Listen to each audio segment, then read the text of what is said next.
welcome to Attitudes with Andy. Thank you so much for being here. My name is Andy, and this is a place where we get to learn and grow together on how we can be our best selves. So if that sounds like a vibe, come join the party. Come on, you know you want to. So today, thanks for that cringe, Andy. That was amazing. Wow. Woo! All right, so today we are talking about a very cool and groovy topic. We're talking about running. Running. Don't click off this podcast if you're a beginner. This is for you. Don't click off this podcast if you're an expert. This is for you. We're going to be learning all about how to run faster, better, stronger, harder, David Joggins, you know what I'm saying? Also maybe nutrition, because that's something where I absolutely flop at. But the person we have on today is extremely qualified. He has a pool of expertise. So let me explain our guest. So first of all, he is a runner at heart. That helps. That really does help to teach us about running. And he is a trail runner, ultramarathon man. He ran 100 kilometers up a mountain in the snow. Just pretty cooked. He's running 160 kilometers at the end of this year. So as you can tell, he loves a good run or two. Second, he is a qualified physio. He has his own studio, which is amazing. It's called Liberate Rehab and Performance, where he helps people prevent injury or helps them with healing injuries, etc. And the last bit, which ties it all together, is that he is a running coach, which helps because he has his expertise, he has his love, combining it together to help people run better. So welcome, Dom, to the podcast. Thank you so much. What an intro.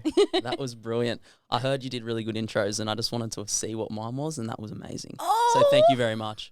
My that was brilliant. Of course. Usually I have them like pre-written, and I like looked over it this morning, and then I was like, nah, I back myself because I know your expertise. You absolutely crushed it. And thank you very much for having me. Yeah, I can't wait to get into it. Yeah, there's a lot we can talk about. So excited. It's going to be sick. Yes, absolutely. Yep. So first of all, I would like to talk about diving into, let's just start with like the basics. Okay. Cool. Okay, we got it. All right, so the first question I have for you is, when you are starting running, you know, you're like, okay, I want to run 5 kilometers. Yep. Is that something that you should just like go out and try and crack, or is that something you can train for? It's definitely something I think you can train for. I'm going to say first off, the most important thing is that, you have a goal. I think it's important to have a goal and a distance you kind of want to reach, because then it's easier to work backwards and kind of periodize your training from there. Okay. But if you're someone that just want to like, okay, I'm going to go run 5 kilometers in 4 weeks, then that's fantastic. And I think you'd probably be able to do it by, just kind of going out and starting to jog. And I think that would be completely fine. I think if you want to run and feel good when you run that 5 kilometers in 4 weeks, structure and organization is key. And just a little bit of education around kind of tissue capacity and load. So they're 2 really important things that we like to talk about, is what can your tissues tolerate at this certain time. In 4 weeks, if you've never run 5 kilometers before, it's probably something that is doable. Your tissues are probably capable of getting to that 5 kilometers.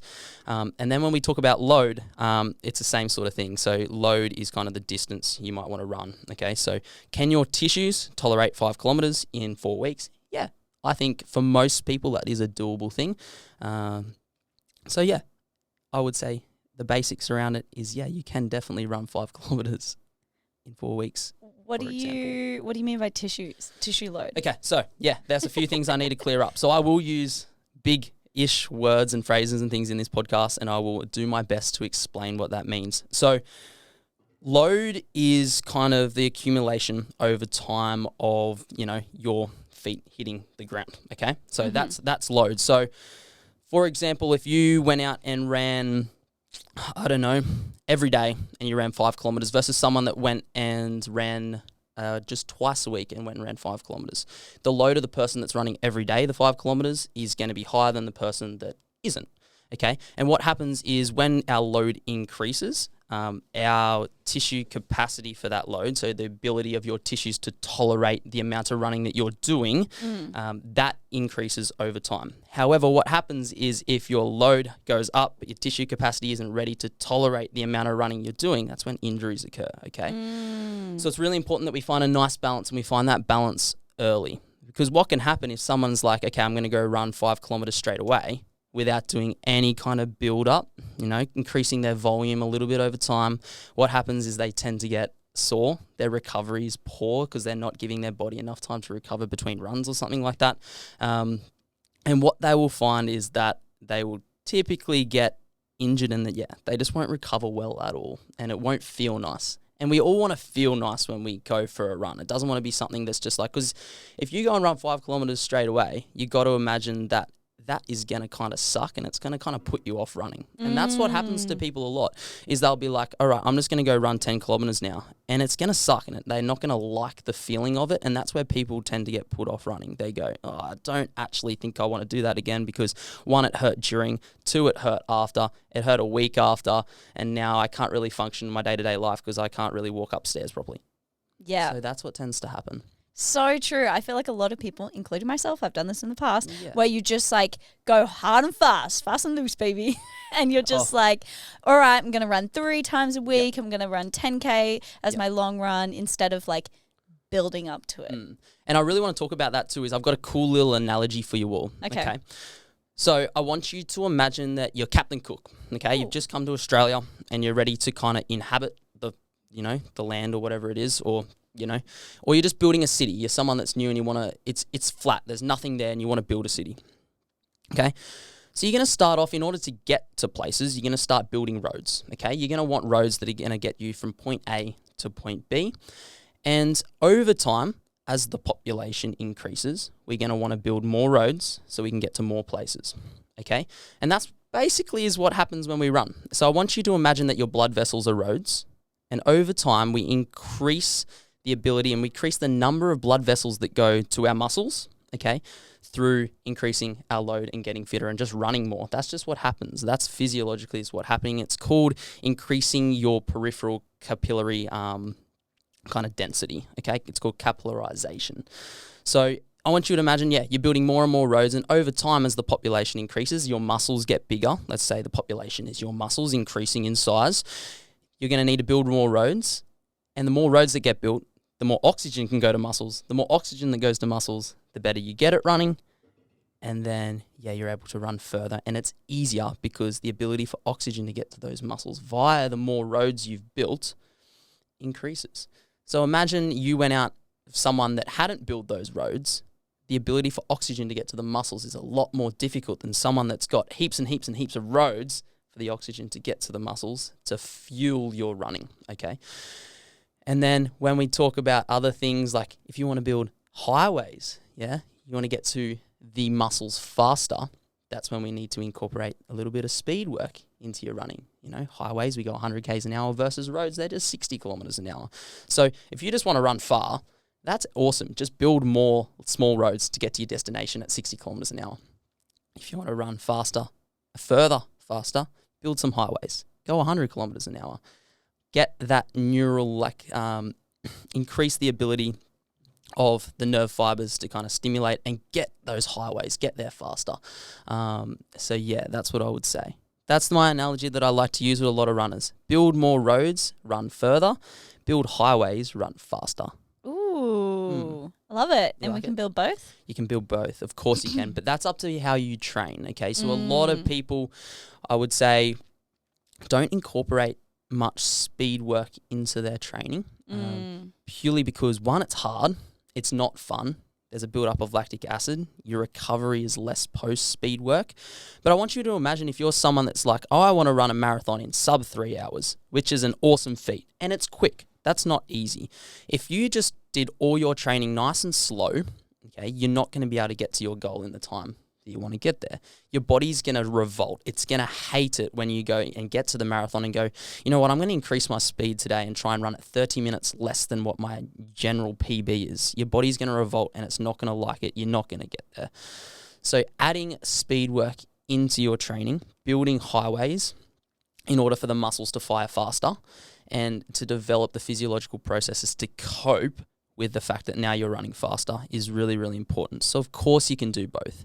What I would generally say for a lot of my athletes is I break it down. I would do 80%, usually quite low intensity training, long, slow. Build the roads, get all the blood into those muscles and let the oxygen get there to generate, the endurance to get to the kilometers you want to do.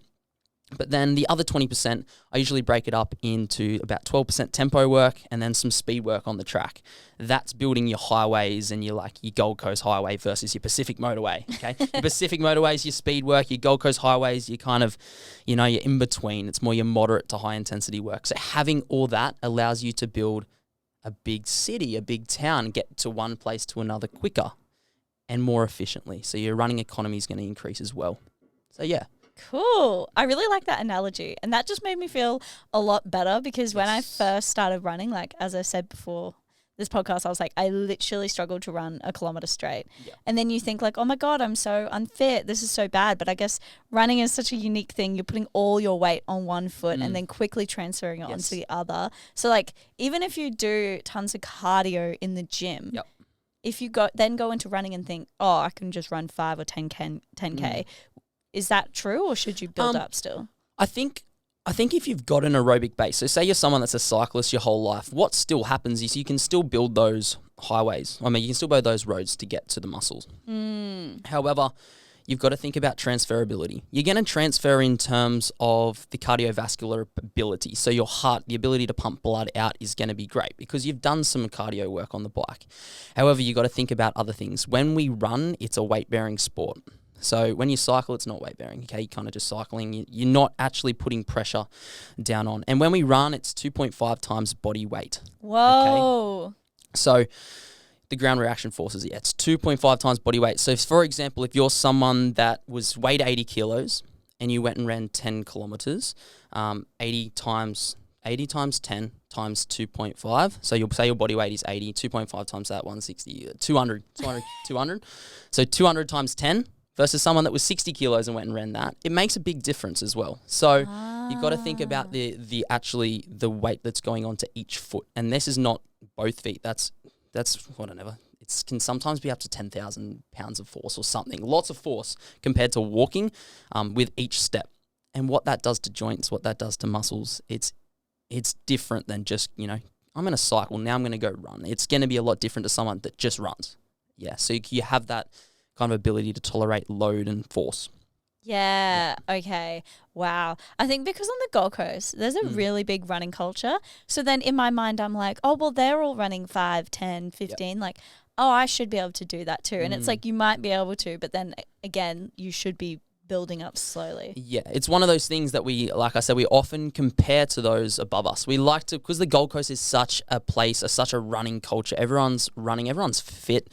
Yeah. Everyone could majority of people can go out and run 10Ks just like that. Yeah. Because they have done the work in the gym. So for example, a lot of bodybuilders you find as well, they've got the ability to tolerate the loads of running because they've developed the strength in their muscles to actually deal with the load of each step. Where they're going to struggle is here. So they'll often fatigue quite quickly and they'll be very sore after a run because they just won't be able. The ability to pump blood to the muscles isn't as strong, but the muscles themselves are strong. They've got long muscle fibers, strong muscle fibers. They've got lots of muscle fibers that can accept oxygen, but the roads to get there aren't as efficient as someone that's going to go run.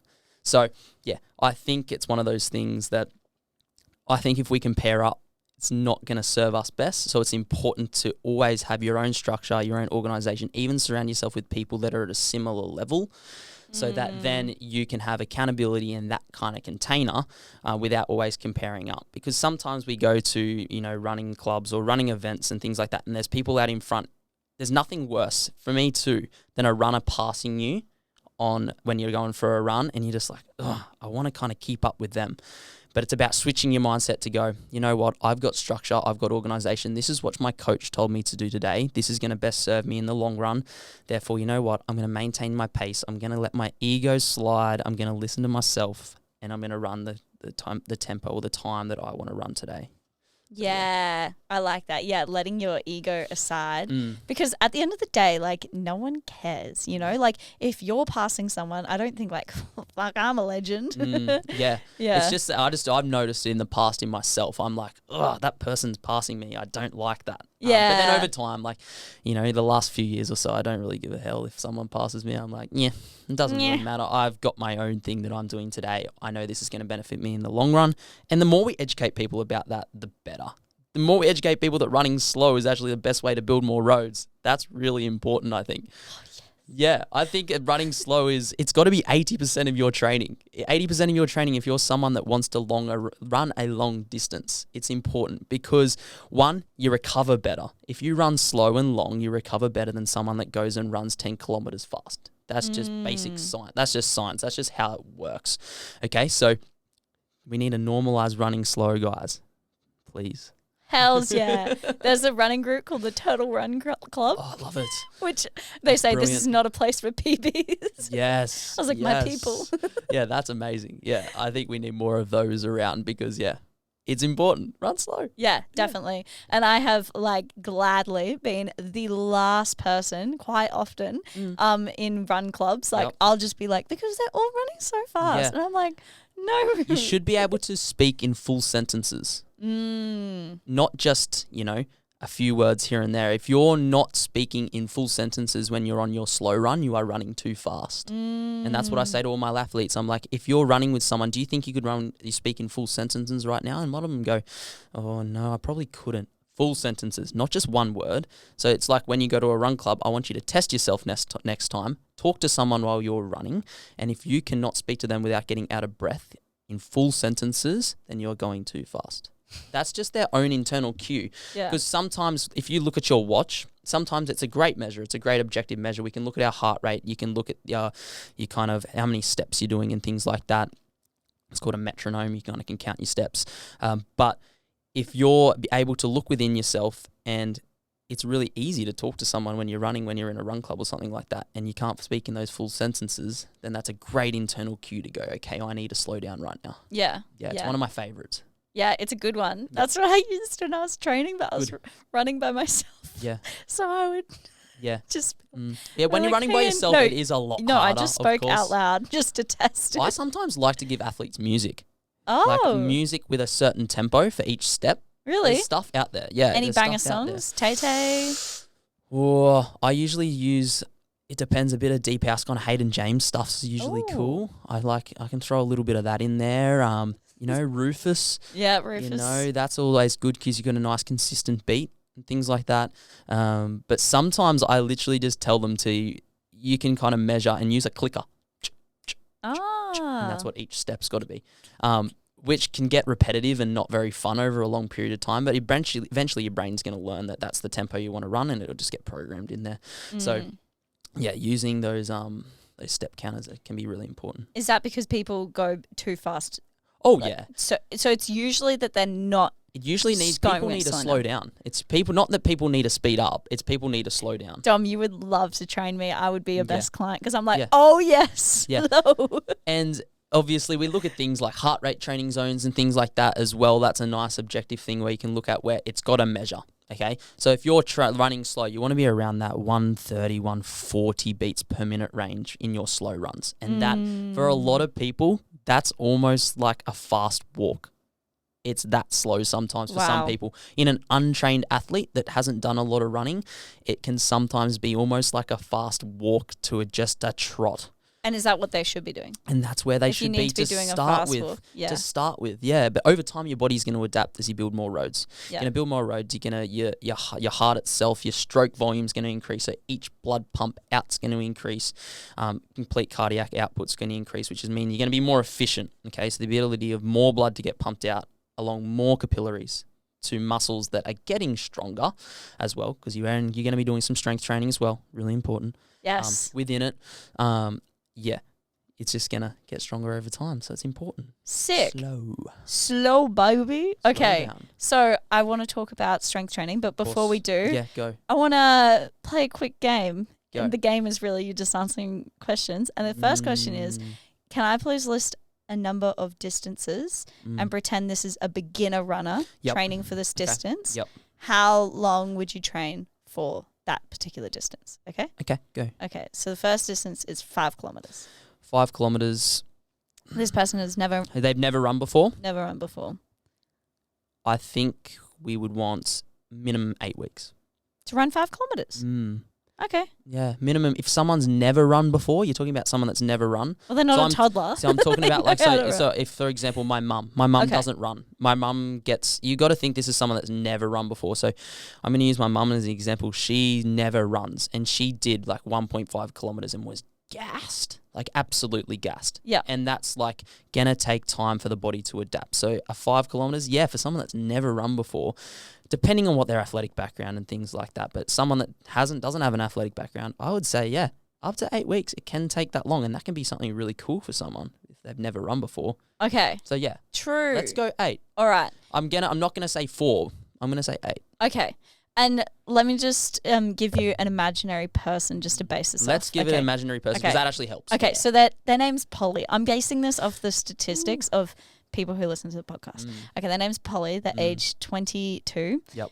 Let's do 24. Not that really matters. Yeah. Polly, 24. She goes to the gym, maybe does a few Pilates, but she doesn't run. Her cardio's okay, but it's not incredible. She just does a few gyms. She goes for hot girl walks, but apart from that, she doesn't run. That's who Polly is. Yeah. And Polly is like in a, healthy BMI and stuff. Is Polly motivated? Like really motivated and very disciplined? Polly is motivated and disciplined. Okay, if Polly is motivated and disciplined. This sounds like my sister. She does Pilates and doesn't run. That's awesome. Yeah, Polly's basically my sister. Okay, great. I would say 4 weeks. Okay. Yeah, different story. Okay, different story. Cool. Someone that's done some running or done something in the past, at least to get their heart rate up. They're motivated, they're committed, they're disciplined. Within the first week, they get up to, 2Ks, and then maybe the second week we can get you up to around that 3K mark. The third week maybe gets you to the 4K mark. Yeah, fourth week, 5K mark. But that would be slow. It wouldn't be fast. It'd just be a nice, slow, chill trot. And it wouldn't be chill for them, though. That would be really hard. They'd probably be a heart rate like 170, 180 going, this is tough. So yeah, Polly 4 weeks. Okay, perfect. 10 kilometers. 10 kilometers. Do we have a person? Because it's really important. It's going to be all dependent on the person. There's all sorts of things. You can't just give someone a thing and go, maybe that's how long it's going to take. You've got to consider things like work. You've got to consider things like what else are they doing in their life? What other sessions are they doing during the week? What's their athletic history? There's so many factors. Genetic factors, so many things. There's so many things that we can break down, and everyone's really dependent. But for example, let's just use Polly again. Yeah. We'll use Polly for all of these. We'll use Polly for all of these. Polly's just run 5Ks. So Polly's developed an aerobic base. She's, starting to get fitter. Her cardiovascular system's getting better at, sending blood and oxygen to the muscles to work. So therefore, to get to that next 10K phase, because she's still in that early phase of running, it'd probably only take another 4 weeks. We kind of just increase your load sacramental, like a little bit each week, maybe 4 to 6, maybe this time for Polly, kind of building up a little bit, slightly slower. But same thing. The only thing that we would increase with Holly is probably her volume. Okay, so volume, I would say, is the volume is the distance that you run. There's other variables. We wouldn't increase intensity, so we wouldn't make Holly go run fast. Sorry, her name's Polly, not Holly. Oh, sorry, Polly. We wouldn't make Polly run faster.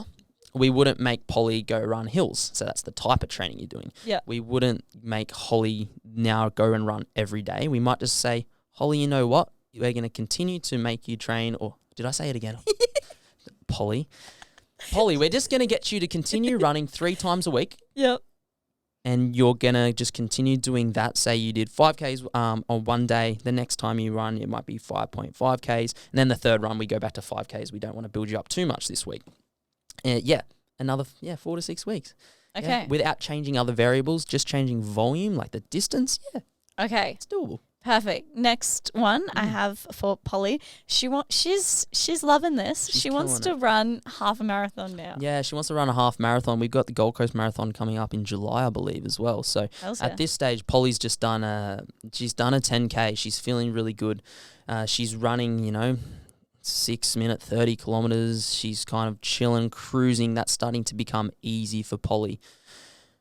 As we start to increase the distance now, there's other things that we might want to add into her training, okay? Because as our load begins to increase, kind of, I would say, past 10, and we're starting to get to these half marathon distances and things like that, the amount of time that you spend training increases, which means your recovery needs to be better. So for Polly, it's going to be one of those things now where we start to think about, okay, we might need to really, really periodize this. So when I say periodize, that kind of just means plan a little bit more long term. What I generally love to do, so for Polly, for example, we might go, all right, let's build up for 3 weeks. Your 4th week is a taper week, which means we back off your load. It's your recovery week. Because as we start to increase those kilometers further towards those half marathon distances and things like that, it's increased load on the body. So your tissues need more time to recover. So for Polly, yeah, I would say she's got another 2 months to the half marathon. She can run 10Ks. She's been building up to 10Ks, which means she's really starting to develop a real aerobic base. Yeah, let's go another 8 weeks and you can run your half marathon, Polly. Like I said, it's going to be very different for everyone. Like there might be other things that happen in Polly's life, like stress, she's not sleeping well, things like that might come into play where we have to go, you know what, we might need a little bit more time here, Polly, for you to get to this 21 without absolutely burning out. And that's what we would do. It would just be a discussion between the practitioner or the coach and Polly and go, okay, we might just need a little bit longer here. But if Polly, everything did really well and she was doing amazing and each week she was kind of building up slowly over time in terms of volume, then yeah, I think another 8 weeks you could do a 21. Amazing. Okay. And then Polly is like, I'm a big dog. Big dog. Let's do the marathon. She's done the half marathon. She loved it. Yeah. How long would she train? She wants a marathon now. So at this stage, Polly's really starting to develop things like discipline. Her nutrition's probably on point. She's got a great coach that's educating her around the importance of nutrition. His name is Dom. Yeah, the importance of nutrition, the importance of sleep, the importance of recovery, things like that. The importance of having those taper weeks. The importance of having maybe 24 hours in between a strength session and your next run. Things like that. Like, she's got a good education aerobic base. It would be one of those things now that with discussion with the coach, it'd probably be for Polly. It's an interesting one, probably getting closer to 3 months. So as the distance is going to increase, Polly obviously is getting fitter and stronger. However, we do need more time to build up because a jump from a 21 to a 41 is not like a jump from a 5 to a 10. It's a real increase in volume. The amount of load that puts on, you know, your muscles and things like that increases as well. So, yeah, we need to, I would say, increase the amount of time that she needs to train for the next event, taking into account that a jump from a 21 to a 42 is a double jump and it's quite significant jump in total load. Therefore, we really need to think about things like recovery. So, yeah, 3 months minimum, maybe more, I would say, for someone like that. So, yeah, as your distances increase, I think the amount of time that you need to train for an event increases. However, in saying that, Polly could probably go in, if she's run 21, she could probably go out and slog a 42 in a month's time after that 21. She'd slog it out. It would probably suck. But at this point, she loves running. She's passionate. She's motivated. She's disciplined. She'll develop the mindset tricks to get it done. And that's what tends to happen. One of my great friends, Mr. Adam Green, he'd never run anything over a half marathon, I don't think. Or maybe it was a marathon. I can't remember what he did. And then he went and just ran 100. And that was nuts. Just nuts. But that dude's got hectic, strong mindset. Like, he would just get it done. Just get it done and just slog it out. Yeah. And I think you get to a point where you can do that the more you run and what you're capable and your body is capable of. So, yeah, look, to run a good marathon, Holly would need a minimum another 3, I would say, maybe more, just basing these timeframes, really loose timeframes. But if she wanted to just slog out a marathon, she could probably go do it in the next few weeks after the half, to be honest. I've seen it done before. Yeah, okay. Yeah, I mean, there's people who decide to do a half marathon or a marathon without training, but then it just wouldn't be very enjoyable. No, it's one of those things when people go and decide to do that, bar a few examples that love it and love that head noise that they feel, most of them revolt and go, I don't like that, I'm not going to do it again. It's an enjoyment thing, I think. Like, you don't want to go out and run and feel crap. There's nothing worse. It's happened to me before when, you know, my sleep wasn't good and had a few little niggles here and there. My recovery wasn't as good. I wasn't eating as well. Yeah, it's not as fun. Not fun. Yeah, definitely. Yep. We had Meg Martin on the podcast Meg. from Mega Run, and Yep. she said there's a special type of discipline. She's like, there's two disciplines where you could just, go run a half marathon, a marathon, and slog it out, and that is really disciplined. And she's like, but there's another special discipline which is like showing up every single week, putting in the work consistently. And I was like, actually, that's so true. I think it's more discipline to train for 3 months and do the marathon versus just doing the marathon. Yeah, it's very similar to in like what Goggins said as well. It's like having purpose or discipline without like a prize. Purpose without a prize is what I call it almost. So that's what happens when people kind of just continue to the day-to-day. They keep grinding and out. They're doing the work behind the scenes and there's no prize at the end versus someone that's like, I'm going to go do this race because I want to win the gold medal, or I'm going to go do this race because there's a big photo shoot coming up. There's a difference between kind of pursuing something like that versus just pursuing feeling good, just getting it done. So yeah, purpose without a prize is something that comes up a lot with athletes too, because a lot of athletes, they won't, if there's no prize at the end, they won't have as much discipline and motivation to get things done. And it happens with people as well. It's often why with a new athlete, I like to have a goal or a prize at the end, because that external motivator can generally be a thing that can push them further and they're like, okay, I'm going to get something at the end of this. Very interesting though. There's another thing called gold medal syndrome, which actually happens in a lot of athletes. It's happened in me too before. Happened in the 100 kilometer where you get to the end. You've finished the 100 kilometer, you've finished it, you've got your prize, okay? But you feel empty as hell inside. Oh. Yeah. You don't actually feel like you've accomplished anything. You feel like, why am I not feeling so happy that I've successfully completed this thing? It's an internal thing. I think maybe the 100 kilometers, maybe I ran them for the wrong reasons. Maybe I ran that race for the wrong reasons. And on reflection, maybe I did. Maybe I just wanted to break that sub 14, which I did, but did it feel good doing it? Was I really happy at the end and like, oh my God, I've just achieved something massive? No. And that can happen a lot with athletes. They get the prize, and it happens at the top level of so many sports. They get the prize, that external validation. I've just finished this 100 kilometers. Like, I should feel amazing. And internally, they do not. They do not feel fulfilled. And that's something that I generally will talk to athletes about. I'm like, why are you doing this? Why do you want to run this 100 kilometers or this marathon? Is it just to prove to others in the external that you are worthy of, well, it could be worthy of love, worthy of success. It goes back so many things back to like when you were a child and how your parents treated you when you succeeded versus when you failed. Like so many things. And that can come into play in terms of mindset. So mindset comes into it massively with a lot of these things. And yeah, gold medal syndrome, it's not a nice thing. But once you can recognize it and you realize why you're going to run this race, it becomes a very different story. It becomes a very different ball game. You become a different beast. Yeah. Ah, okay. So how do you avoid that? How do you avoid it? It's about doing the inner work.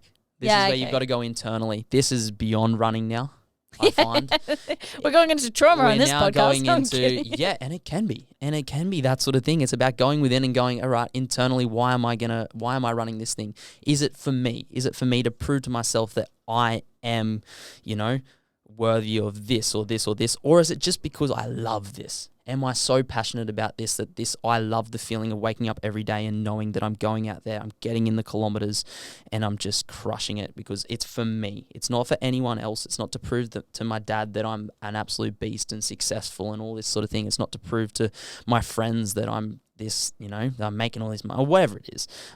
It's an internal thing. Face the insecurities, face the fears, and you'll generally find within yourself why you can't or why you want to do something versus using external cues all the time. Yeah, okay. So if you're doing it for you, then that's it. Yeah, you've got to do it for you, for 100%. And that's always something that I tell a lot of my athletes. I'm like, do you really want to do this because you love it? Or are you doing this just because you want people around you to see that you're successful or some amazing athlete? Yeah. And a lot of the time when I ask that question, I might get an athlete that will go, you know what, I think I just am kind of doing this because I'm just using it as marketing for my business, or I'm just using it as a way to get people around me to see that I'm fit. And I'm like, that's not the right motivator, dude. That's not the right thing. That's not what you should be doing. Maybe go back and rethink your goals or your values. What do you value? Why are you running? Why do you want to run 100 kilometers? It's a different kettle of fish. And that's what's going to change in my mindset in this 160. I'm running it for me. I'm not running it for anyone else. I'm running it for me. Because I love it. The feeling, it's like the feeling of being in a 100-kilometer race. It's like you're floating and you're kind of super high on drugs or something in the first 30 Ks, and then it's just absolute head noise. I took my headphones out 30 kilometers in, and I wanted to feel every single step, everything. I wanted to feel the swollen feet. And yeah, do it for you. Do it for that feeling. And yeah, it's like Goggins says it all the time, is it's one of those things, you don't become confident by shouting affirmations in the mirror. You become confident by building kind of like an absolute stack of undeniable proof that you are who you say you are. And that's within. That's within. That's not external. I feel like it's within. It's not externally getting all these medals. It's within. Yeah. Yeah. So it's important. Because at the end of the day, no one cares whether you successfully run or don't run a 100-kilometer race. Yeah. It's like only you. Yeah. It only matters to you. Yeah. And that's one of those things, like you might expect so many messages and all this thing, and when it doesn't come, what happens then? When you don't get those gold medal messages, what happens then? And you're in this place where you're looking and going, all right, I need to reevaluate some stuff within now. Huge. Happens a lot. Wow. Yeah. Professional athletes too, mainly professional athletes. Yeah. Or high achievers, perfectionists. Yeah. Yeah. It's interesting. Perfectionism. So speaking about perfectionism real quick, perfectionism is linked within research to a higher rate of injury as well. People that are perfectionists actually is linked to a higher rate of injury, and that's generally due to increased stress and anxiety as well around their running and things like that. They want everything to be so spot on sometimes. So for example, they might see a way that they run and they don't like it.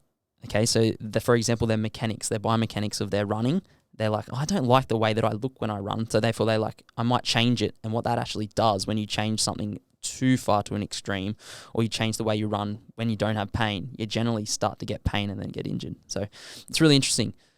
Is that perfectionist kind of mindset can increase injury rates. Yeah. There you go. Fun facts. Fun facts. Fun fact with Dom. So, you spoke about strength training, which when I first started running, I was like, what the heck? Why would I need to strength train? Don't I just need to run it? Yeah. So where does strength training play and why is it so important? Yeah. So strength training comes into tissue capacity. So what we talked about, the ability of your joints, muscles, all the physical body being able to tolerate load. So big distances, going up hills and speed training, whatever it is. And the way that we do that, the way that we increase our tissue capacity is mainly, big majority through strength training. We increase first neurally, we increase the strength of our muscles. And then, after that 6 to 8 week period, we start to develop hypertrophy. So the increase in size of muscles.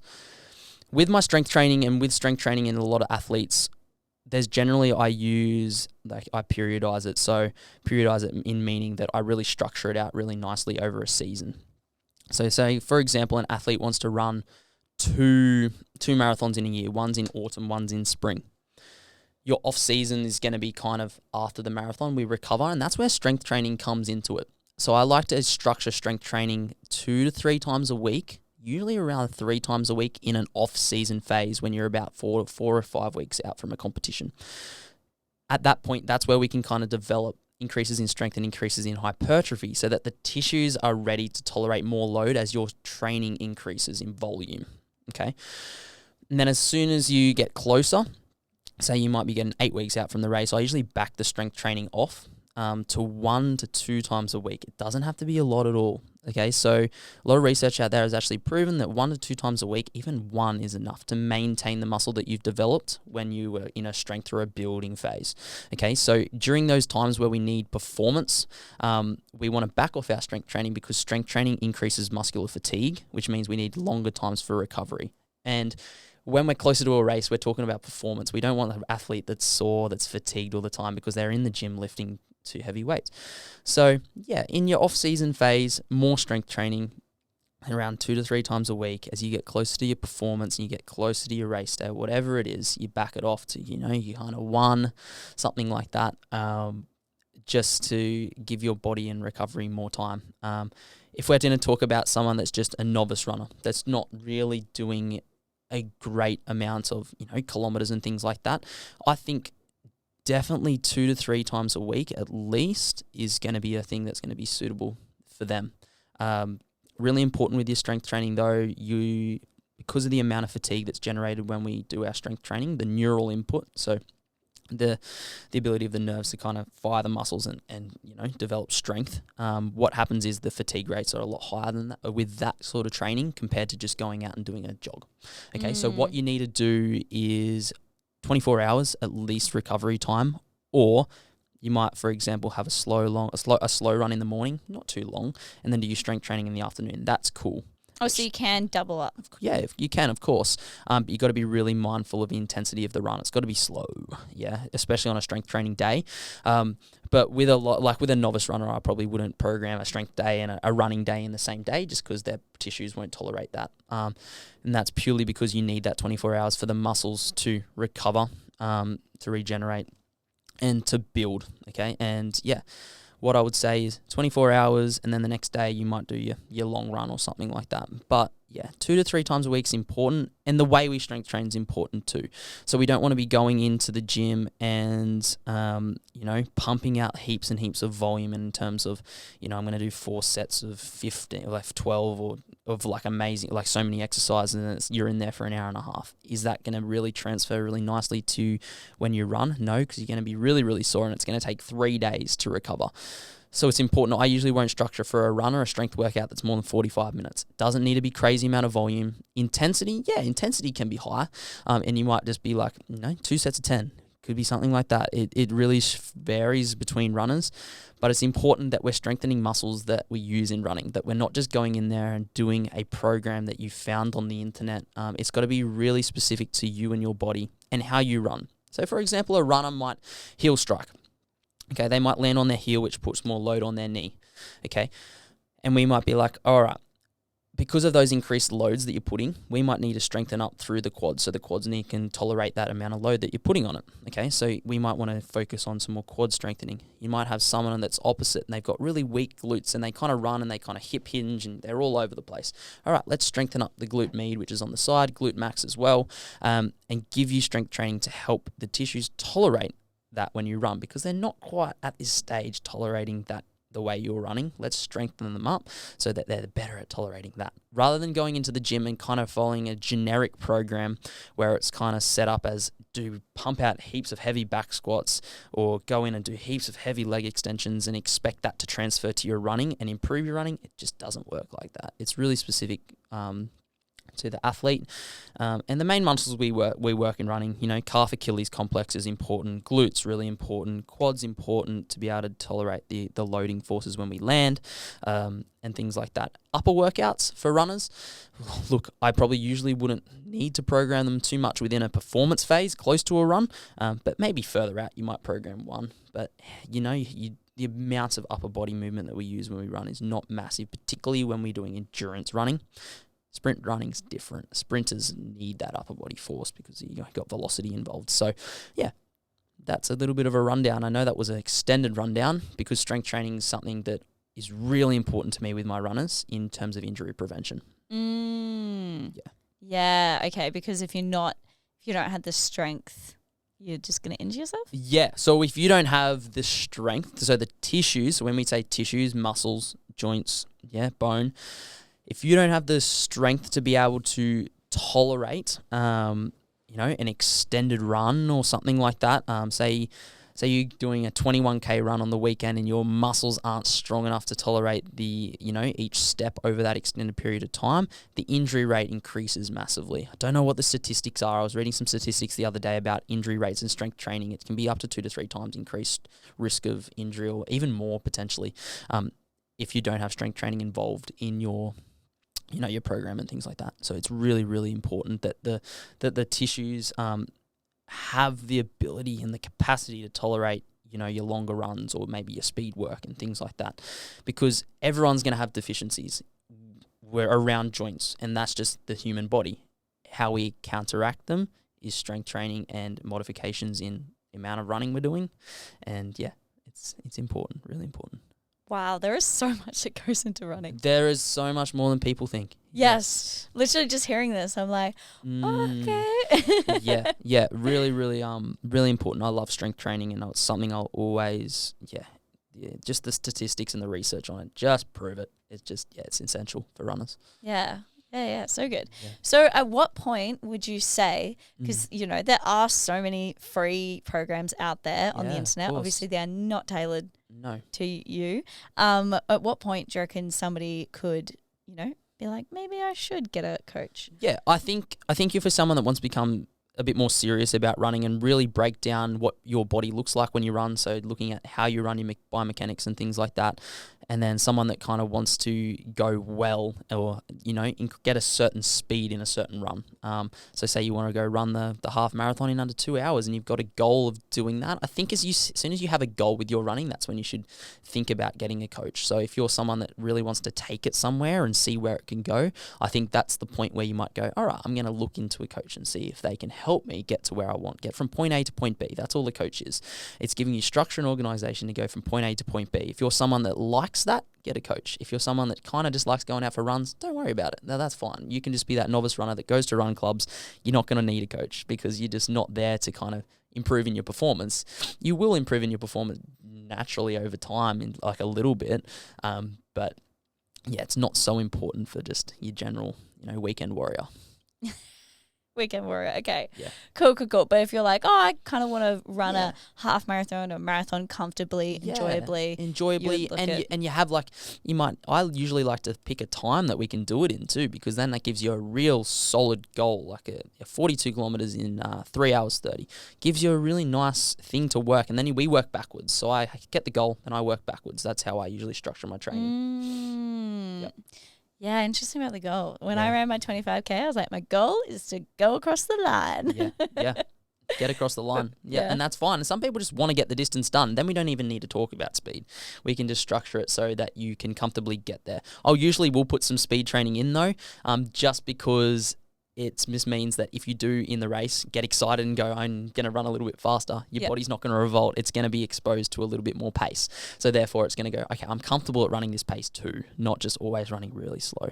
Because adrenaline comes into play, like hormones, and you go, oh, I want to run with this person today, or you're in a marathon and you're running with someone and you want to keep up with them. Like there's so many things that come into play there where you might have to run at an increased pace, and if your body has been exposed to it before the race, you're going to be able to tolerate that load way better. Oh, that's awesome. That makes me so happy because, again, I just don't give a hoot about pace. I'm like, I love no headphones, long runs, going slow. And that's fine, and that's something that, is definitely, we don't need to add speed training. And if you're that kind of person that just likes running long and slow, that is cool.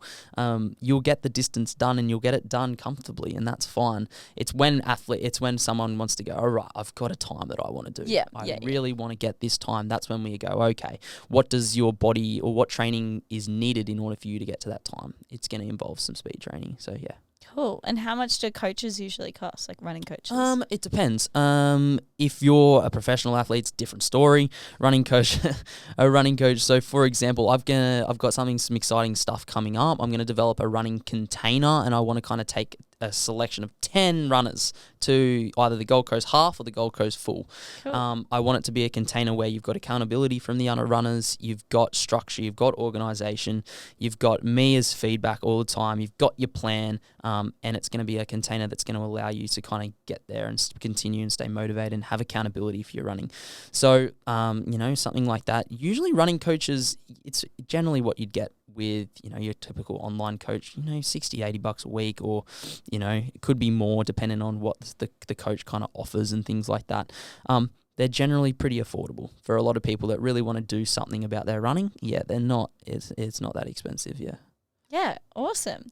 And nutrition. Yeah, let's talk about that. Yes, please. So before we were recording, unless I have mentioned it in this podcast, I don't think I have, but before we pressed record, I spoke to you about how when I was training, I was going for long runs, I wouldn't have food before. I Yep. wouldn't have food during. Like I'd be running like a 20-kilometer run Yep. in the morning Yep. and then just be absolutely fucked that day. Like Yep. felt so sick. Yep. I was probably really dehydrated as well. Yep. You know, I bought some hydration stuff from Coles and Yep. thought, Yep. oh, this will do it. Yep. Yeah. How do we prevent feeling like that? Because it was Feeling terrible. awful. Yeah. So leading up to a race, there will generally be a period of, carb loading or something like that, or a big run that you know you got a big run coming up on the weekend. All right, so what are we going to do beforehand? We're going to load you up with as much glycogen as you can so the muscles have got fuel glucose, that the muscles have that fuel storage in the form of glycogen to run the distance you want to run. Okay, so it could be anything. It's usually what the body kind of likes. That's something you have a discussion with the athlete about. It could be your pastas, it could be potatoes, something that's a bit lighter on the stomach that's not going to make you feel a little bloated and things like that. That's leading up to it. It might be 5 days before, 72 hours before, 24 hours before. But a big meal, big in carbohydrates, really important, and protein as well. Carbohydrates and protein, so the breakdown of muscle, you got that protein there. So that's leading into it. So the night before. Hydration as well, I'd say like 4 liters at least, maybe more before. Like the day before. The day before, yeah, Yep. really get your Not fluids just 4 in. liters before Not just you 4 run. liters before you run, like the 24 hours before, get like some fluids into you. Get that good high vibe stuff into you, not just your tap water and things like that. Get some good stuff into you. I would say morning of, you've got a big run coming up. You want a carb source. It doesn't need to be too heavy though. You don't want to. I hate feeling. Generally don't like running with food in my stomach. But if I know that I've got a longer run, I will have something. It could be, a bagel with honey and banana, or like something like that. That's not too heavy on the stomach. But it's just carbohydrates, pure carbohydrates. I generally go for in the morning before a run. Really, really important. During running as well. So during running, I found that it's really, really important that we have our carb sources. It's generally what works for you. What can your body tolerate when you run? So some people, they really like, one of my friends, Vanessa, Vanessa 25 by 25 Vanessa. Yep, Yeah, absolute queen. beast. She got me onto baby food, and baby food is epic. So, baby food, I really tolerate baby food nice because you can just squeeze it down. It's pureed up. Your body actually doesn't have to break down the food in your stomach. It's already done for you. It's awesome. So some people love baby food. Some people like bananas. Some people like nuts and things like that. I don't go for nuts. When I ran Cozzy, for example, I loved salt and vinegar chips. The saltiness, my God, was brilliant. I loved flat Coke. So straight Coca-Cola, but flat, so it wasn't bubbly, so it didn't, sit in my stomach and feel a bit all off. I also loved things like baby food. I smashed a heap of that. Other things that I loved, I had gels too. I'm someone that does take gels. Some people, it doesn't sit too well with them. It's with their stomach and things like that. It's about finding a gel that works for you. And it's a during race thing, or during a big run thing. It's something that's going to work for you. Frequency of when you're going to have these sort of things, I generally go in terms of fluid. I try and get a liter in every hour at least. Okay, so if you're going to have a 5-hour run or something like that, I try and get a liter in at least every hour. If you're someone During the run? Yeah, a lot. It seems like a lot, hey, but this is during the run. So if you're someone that's going out to run, a 21K or something like that, and it's going to take you 2 hours, I'd say within that run, you'd want at least a liter of water consumed. So if you're in a Gold Coast half marathon, they've got water stations everywhere, so you'd probably get a liter anyway. That's just the amount of sweat you kind of get out. Sometimes it's more. It's 1 to 1.5 times body weight, I believe, or something like that. In terms, there's a equation to break it down, but I generally go for about a liter. So do you have a water pack on you? Not during like a half marathon or something like that. No. Generally I'll have I've got a waist strap with just a single water bottle thing. Nice. That's plenty. That's about 750 mils in that. Then along the way you can fill it up. But if you're in you're going for your longer run, I'd definitely carry water with you. It's really, really important. So if you're running a 21, carry water. You want to get at least minimum a liter in, I would say, for sure. I would not have been drinking. I would have a few sips. Because I was like, I don't want to get a stitch. Yeah, that's exactly. No, and that's actually a big myth as well. It doesn't actually result in a stitch. Oh my God, I feel like if you skull, maybe, but if you're just there sipping on water kind of intermittently throughout the run, it's not going to lead to a stitch. That's generally something wrong in other areas in terms of your training and stuff leading up to it, where your body's just like, but other things as well in terms of I generally try and eat every hour as well. Sometimes within COSI, for example, I ate every 45 minutes something, and then when I was at aid stations, I ate even more when I was there because I'd sit down and I'd have a bit of a chance to get more in. This is the 100 kilometer. This is the 100 kilometer. If you're talking about someone that's doing maybe a half or a full, you might just want, same sort of thing. Still every 45 minutes to an hour, I think it's important to get some carbohydrate source in. Yeah, really So what, essential. like baby food? Baby food, gels. Gels.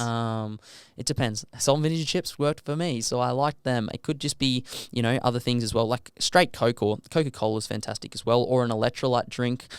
When I run longer distances, I generally have one, like say I'm going out on the trails, I'll have one with electrolytes, one with water.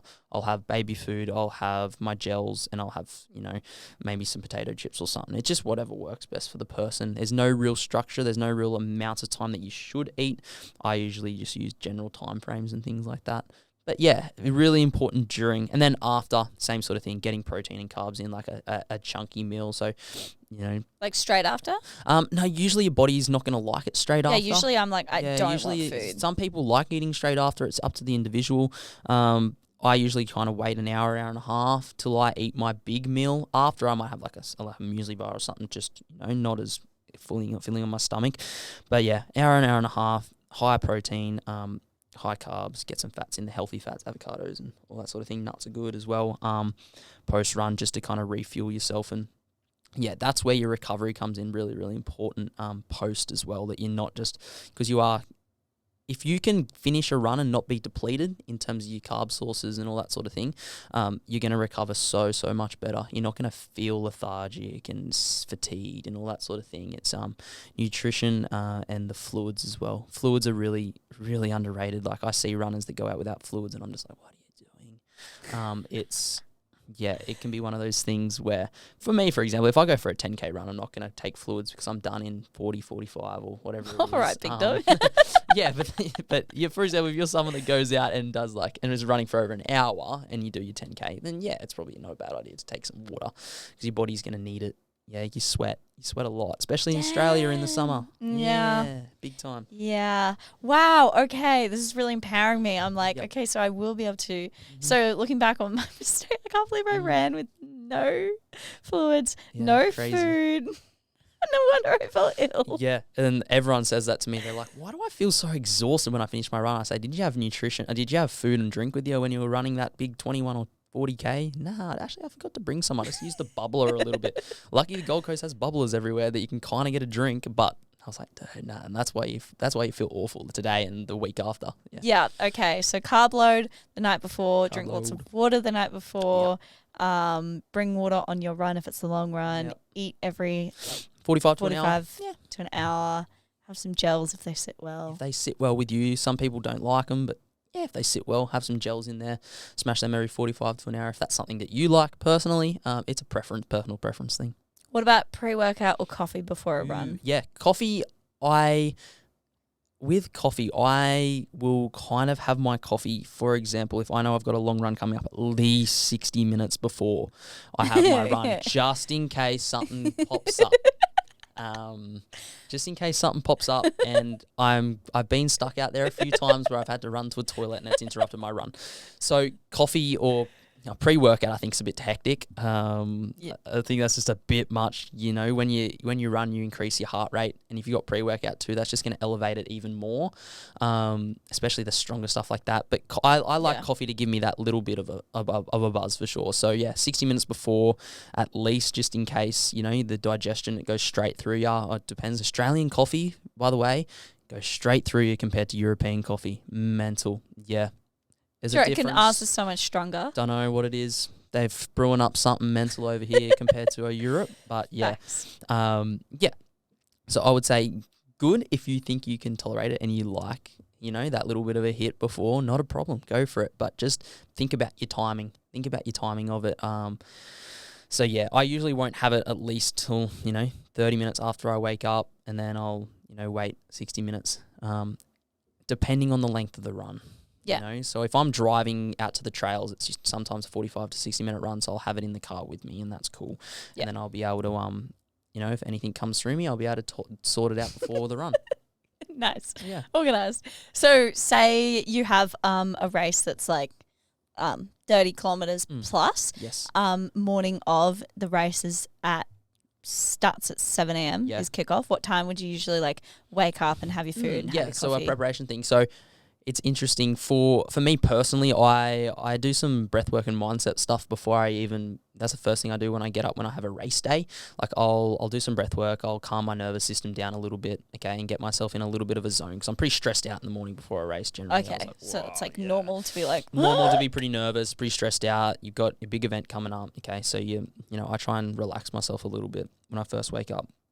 Other things that I'll do, so coffee, then I'll kind of wait, maybe 30, 45, and then I'll have my coffee and things like that. Make sure it's, that's at about 5:45, 6-ish o'clock. I might have that.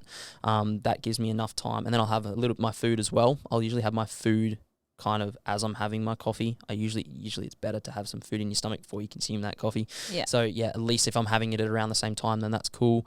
That gives me enough time, 75 minutes for digestion of that, and then the coffee, and then anything else that needs to be done before that. And then I'm at the race feeling like, I'm feeling the caffeine. I'm feeling good. I've got some glucose in me, and I'm ready to go. Yeah, that would be my kind of routine. Bit of mindset stuff, food, coffee, and then even before the race, some more mindfulness stuff just to settle yourself down a bit, just to slow that heart rate. The slower your heart rate is at the start of a race, the better. Just because the higher your heart rate, the more your heart has to work, more blood, more oxygen pumped to the muscles, more fatigue quicker. Okay, so you want to be a Zen You do. goddess. Yeah. Okay, so I'm glad you touched on mindset because that is one of the last things I want to talk about. Yes. And then I just want to quickly ask about stretching as well. Okay. Juicy. Okay, so mindset. Obviously, I think running is a great metaphor for life. Yes. When you think like, can't keep going, and then you keep going, you're like, I can keep going. Yep. How do you kind of push through those negative thoughts? And I guess it is practicing building up. Yeah. So pushing through those negative thoughts, it's a process. It's not something that just happens overnight. The more that you prove to yourself that you can do something, the stronger your mindset's going to become. So if you go out and you run that 21 kilometers, so I would use an example. The other day I was talking to someone and they said, I don't think I'd ever be able to run a marathon. And I said, well, why? Why can't you run a marathon? Give me 5 reasons right now you don't think you could run that marathon. And they were stuck. They were like, maybe 1 or 2 things. Like I've got a bit of a sore hamstring or whatever it is. And I was like, okay, so you believe you can then, because you couldn't give me 5 things. So it's a process. It's about getting stuck into whatever the endeavor is and just continuously proving yourself over time that you are who you say you are, that you can do something, that you are disciplined, you are motivated, and you've got purpose. It's important to have a purpose of why you're doing something internally, not externally. And that mindset will kind of develop over the time. It's like, I like to call it, Joe Rogan says this is kind of layering layers of paint on top of one another kind of every day. Every day you wake up, you're doing another stroke of paint over that painting. And over time, the paint will build up and it'll build up. And the amount of time that it takes, it's going to take a while because paint's thin. So building an unstoppable mindset for running is one of those things. The more you do it, the more paint you lay down, the thicker that paint gets, the more durable it gets, and its ability to tolerate things like, getting a thumb pushed through it and it getting back to the canvas. If you push your thumb through layers of paint versus just one layer that's still a bit wet, the one that's still like the layers of paint that's wet, you're not going to be able to reach the bottom as easy as just a single layer of paint or something like along those lines. So yeah, continue to layer those, those little paint strokes day by day by each single action. Each actionable step is, could even be getting that run done and be comfortable that, you finished that run. And then the next day, continuing to do that process over and over and over again. And then that's how you build that kind of discipline. And yeah, it's awesome. Once you get there, once you get there and you start to feel that, it is the best feeling ever, knowing that you are who you say you are and you can do this. It's awesome. And that is exactly right. Running is such an epic metaphor for life, that the more you put that one foot in front of the other and prove to yourself that you can continue to run even when the body is revolting and saying, no, you can't do this, and then you do it, yeah, you're going to build that unstoppable mindset that we all want. So, yeah, really epic. Huge. Yeah. Yeah. I think it is so important, like proving to yourself just in little ways and then building up.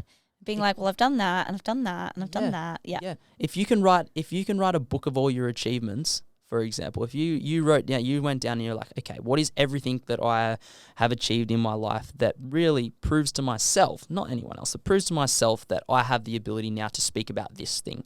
So for me, for example, like, if I hadn't maybe run 100 kilometers, or if I hadn't become a running coach, I hadn't done a physio degree, all these things, then maybe I would be like, I don't have those layers of paint to be able to talk about running. It's the same kind of thing. Like, it's, if you're someone that's never run before, then you don't have many layers of paint to kind of go, all right, I'm not really a runner. But if you are, then you've kind of proven to yourself over time that, you can run 1, you can run 2, I can run 10, 20, whatever it is, then you're just going to develop that proof in yourself and that, that unstoppable mindset that you can do it and you are who you say you are. So, yeah. Perfect. And the last question I want to ask is stretching and warming up. Is this something we need to be doing? Interesting one with stretching. So research suggests that stretching either pre or post a run doesn't actually improve performance or decrease injury rates at all. Stretching itself, it's muscle extensibility occurs. It can actually, if you do it before a run, can actually increase your risk of injury. If you're doing it after, it's a very short-term effect. It actually doesn't last very long. You're actually better off, if you want to increase the extensibility of your muscles, you're better off doing slow, controlled, eccentric training in the gym.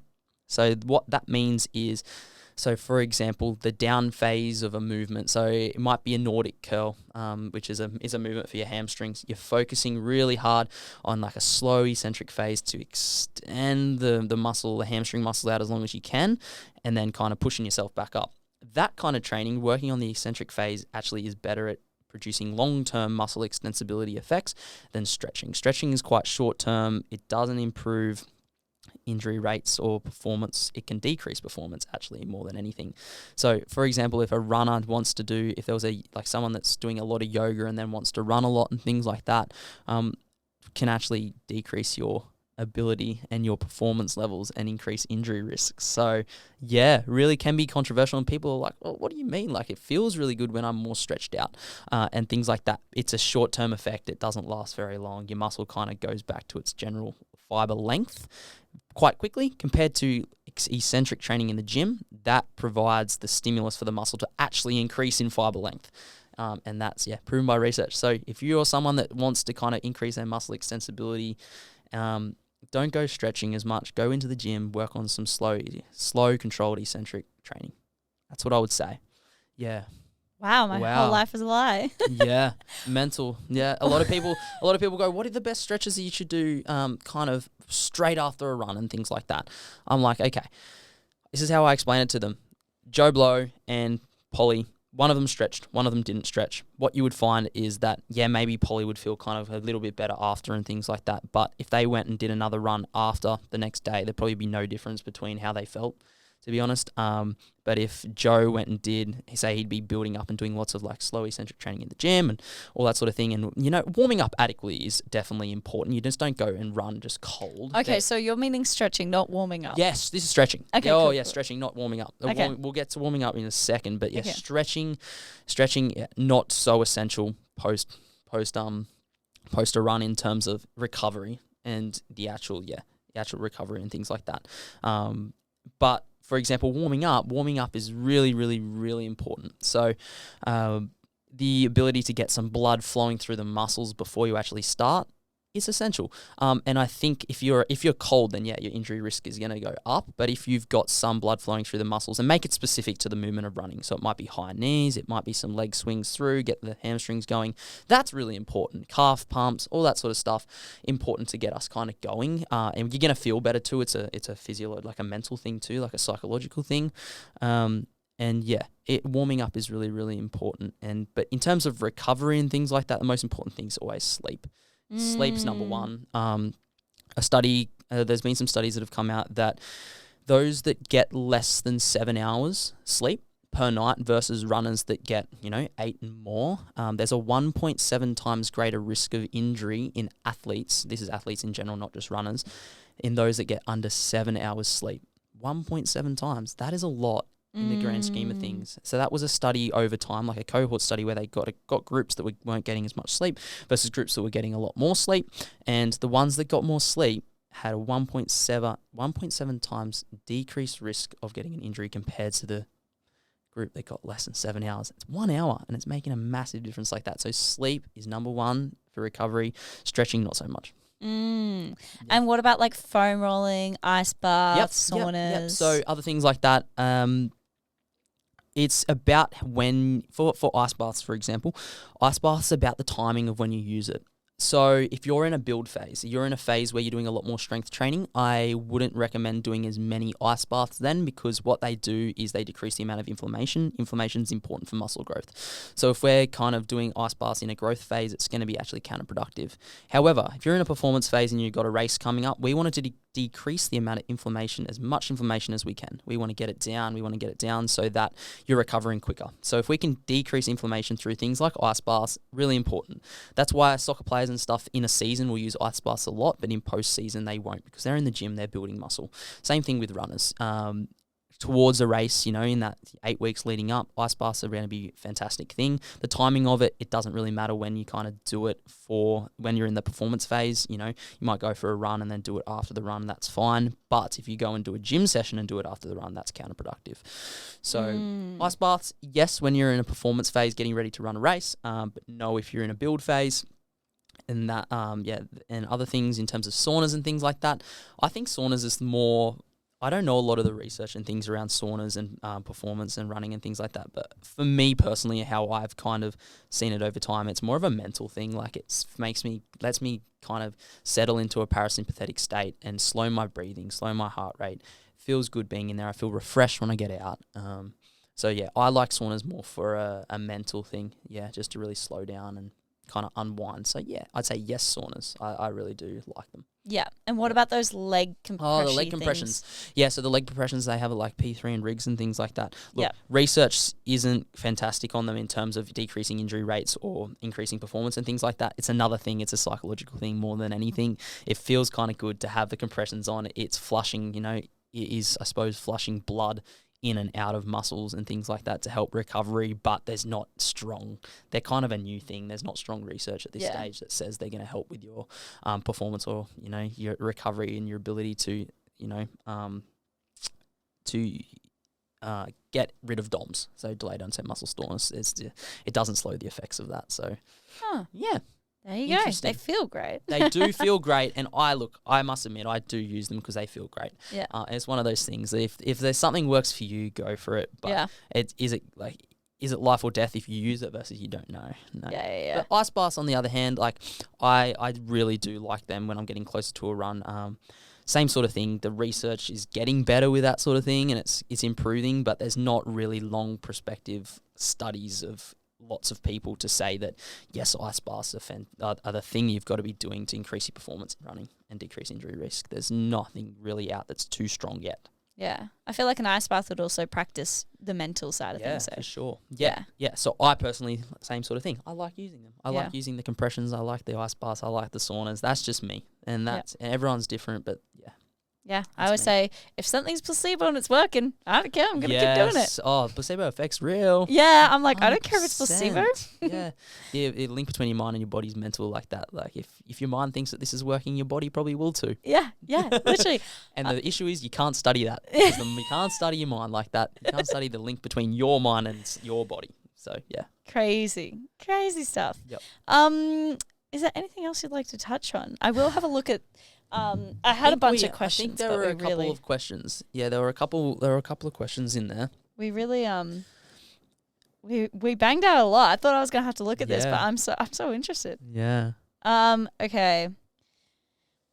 Yeah. Any tips on how to pace yourself instead of sending it too hard too quick? Yeah, that one I would say is got to let the ego go. Structure, organization, having a plan. That's really kind of how you would stop yourself from running fast. If you're going out there with a plan, you really won't run as fast as what you would want to if someone was passing you, or and to pace yourself and things like that. So yeah, having structure, a plan when you're going out on your runs, that's one way to pace yourself, but also using things, like I said, like using a certain soundtrack or music or a metronome, which is your step counter, using something like that to slow the steps to what, is really set. It's a good feedback, or even watching your heart rate. If you've got a smartwatch or something, watching your heart rate, making sure it sits between 130, 140 or 140, 150.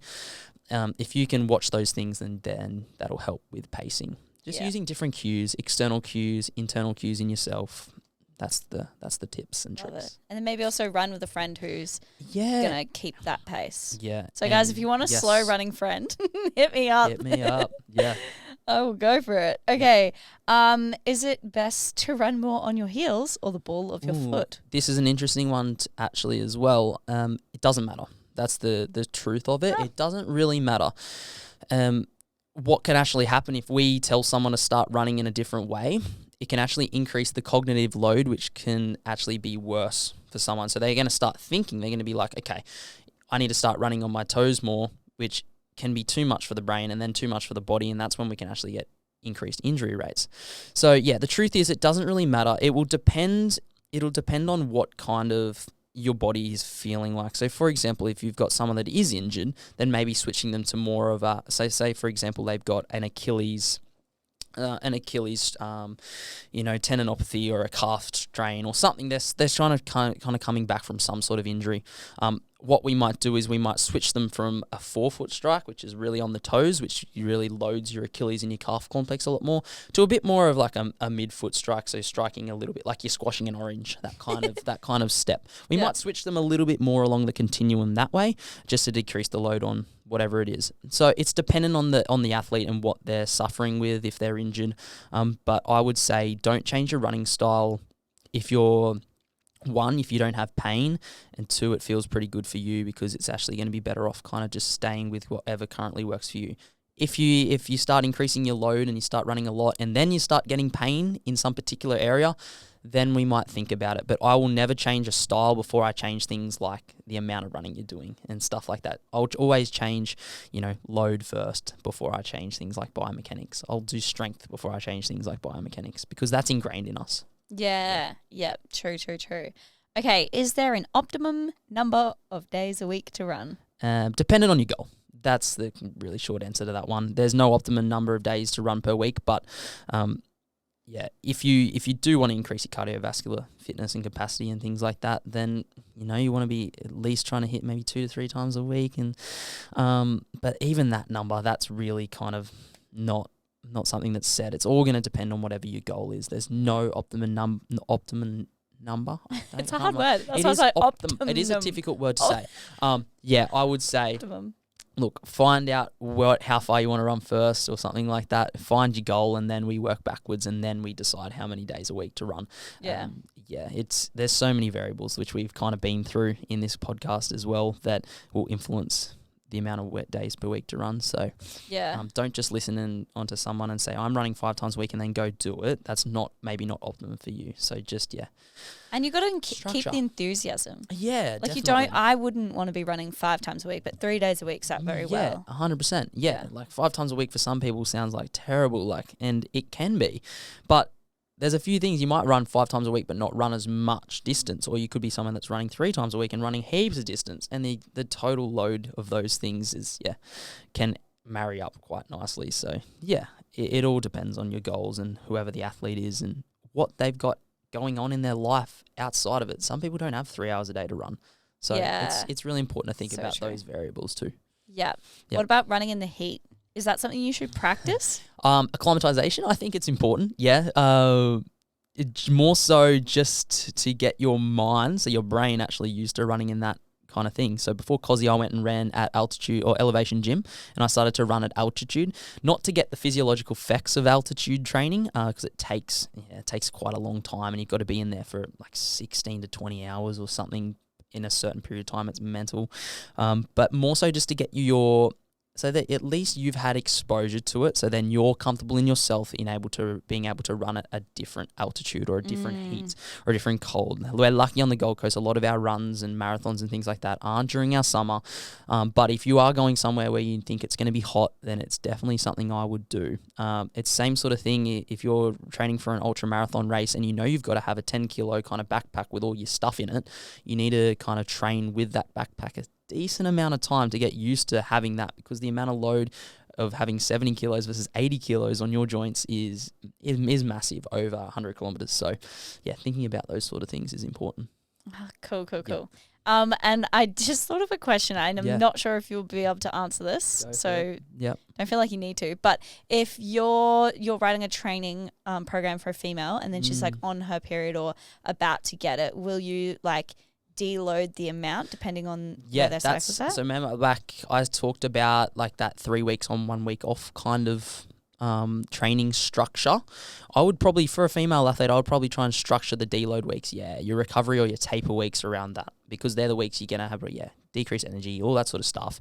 When hormones come into play and things like that, the coach and the athlete talk, and then that's where we go, all right, that's going to be where you're going to kind of, back off and things like that, back off in terms of your load. So yeah, for sure, that'd be your recovery week, definitely. Yeah, in terms of strength training and running training.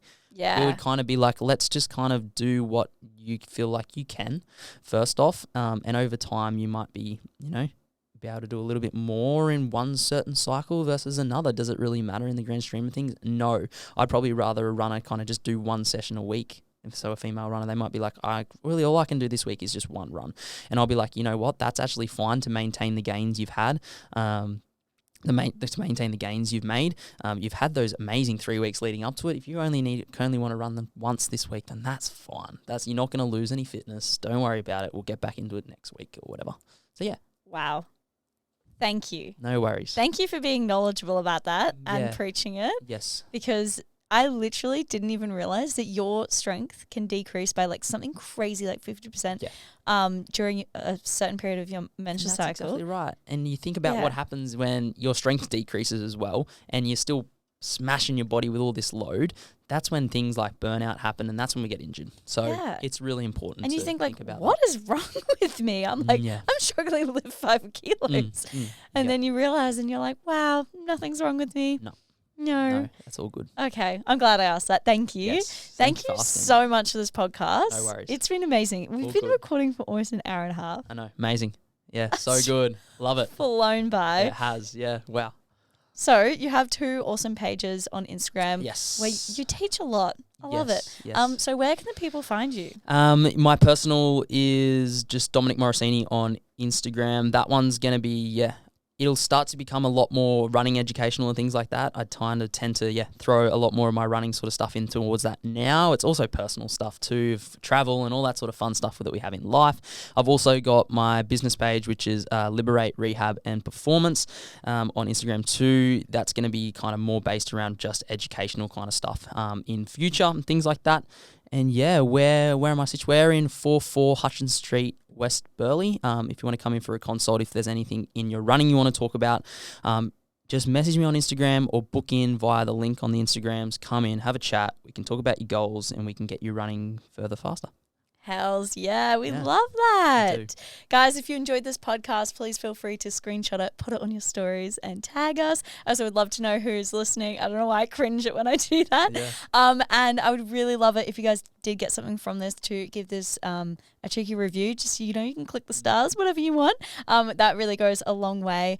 We have a new Instagram for Attitudes with Andy. It's literally just Attitudes with Andy on Instagram. And if you want to find my personal, where I'm extra weird, actually I'm probably more weird on the podcast one, because I'm just like, it's my besties, so I'm gonna be extra weird. But anyway, my personal is Andy.Bentley_, so come say howdy over there. But thank you guys so much for listening. I'm so excited for season 4. Yeah, it's gonna be awesome. I can't believe you were the first episode. Let's go. Let's go. Anyway, thank you guys, and I'll see you guys next week for another episode. Bye.